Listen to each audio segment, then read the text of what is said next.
You are traveling by road and you have three possibilities that can show up. You can either travel in a very smooth free zone with no overtaking by other cars and not feeling in a competitive mode, and you can explore the surroundings as you go. You have another lane which is very fast and you feel very competitive because the other cars are overtaking and you want to stay on top.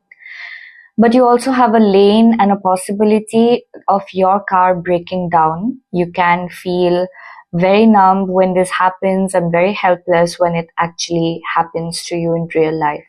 So today I'm going to talk about a concept which is known as the window of tolerance, something that I often practice in the therapy session. This term has first been coined by Dan Siegal. And many of you would say, of course, I would like to travel in the smooth lane. Why would I actually want to travel in a lane that makes me feel competitive or in a lane which makes me feel scared? But in reality, even if we choose the lane where we feel very smooth, very comfortable, we don't have a lot of time that we can spend in that lane, because when we encounter challenges, we are pushed into either being at a zone where we feel very hyperactive, always on the go, anxious, irritated, and we can't seem to stop thinking about something, right? We always have to stay on top. Or we kind of get into another zone, which is the hypoarousal zone, which is you're disengaged, you're very dissociated, you feel very numb as a person. And when I sit with clients in the therapy session, what we do first is we first try to understand what is the window of tolerance for this particular client. And this kind of tolerance in the simplest sense is, what are the things that are making you feel in control at the moment where you are currently in? Which are the moments in your life, in your day, that you actually feel more present and you can connect to the world outside of you, and you feel a little bit calm but also alert at the same time, and you can navigate through the questions that are being asked in therapy. You feel up to the challenge. That is the window of tolerance that I first established during the therapy session.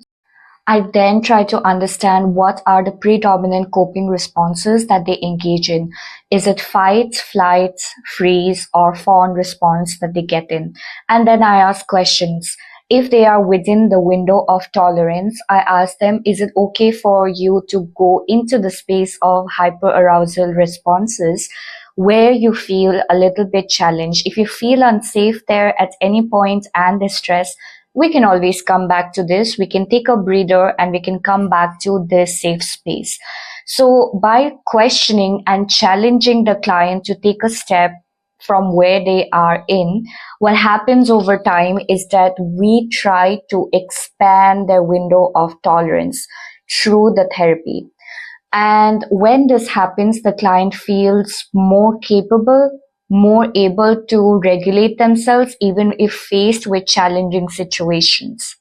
We can't always stay in a comfort zone. We have to challenge ourselves. And just like when we are traveling on the road, it's not always possible to be on the lane, which is always very smooth without any interruptions. We would, of course, like to speed it up a little. So we can speed it up, or we can slow it down, or we can be challenged with breaking down. But it doesn't need to be without a compass.